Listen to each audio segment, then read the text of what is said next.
David Allen Miller in Cosmos, checking on someone about music and other stuff. Hi, I'm David Allen Miller. Welcome to Cosmos number 4, in which I interview my dear friend Jessie Montgomery, a wonderful composer and human being. To see our full interview, check out the link in the description below. Thanks so much for watching. It's great to connect with you again. You're one of my favorite composers and people, and we feel very proud that we were, sort of involved in your emergence as a composer here in Albany. My second, I think it was the first, technically second, but first real commission for a large symphony orchestra. Right. Played on a major stage, so. Yeah, and it was a beautiful piece, and we played some others of your pieces, and we also had that wonderful residency where you came and you worked with a bunch of kids. Can you tell us maybe a little bit about that, because it was so special and unique and interesting? Yeah. So I remember that really fondly. That was, I came to Albany for, I think it was like 7 or 8 visits over the course of an entire semester, right? It was like January through May or June, right? And I came and worked with 2 schools that were considered sort of on opposite ends of the sort of socioeconomic structure of the city, right? Right. New Scotland Elementary and Scotland and Giffen. Giffen, we love Giffen. Yeah, right. And and we worked.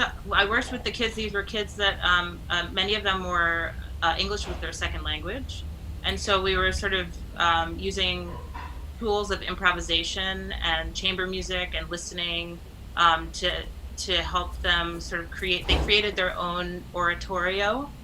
How do you find your voice as an emerging composer in the world in New York City today? That's a really good question. In a way, it's about tuning all of it out. It's about being I spend my time listening and exploring and going down rabbit holes on YouTube, listening to different styles of music, and anything I feel like sort of drawn toward, I'll go for it and just go on a listening expedition, Right.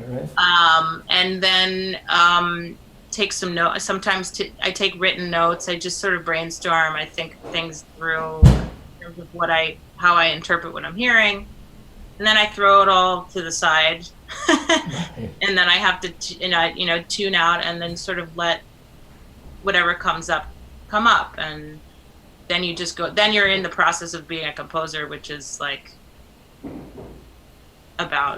for me, it's about shutting off all the noise and really trying to allow the impulses to lead me while I'm writing, and the results, they're changing. Things are changing. I mean, I notice there's things about my music that are, I'm like, oh, that's becoming a thing that comes back and comes back and comes back, right. Which I think is a good thing. I think that's okay. And then, and then some new things are starting to emerge also. And sort of, I feel like this time, the time that we've sort of been accidentally donated right now. Yes, right. Our long cruise vacation, whether you want it or not, right? Right.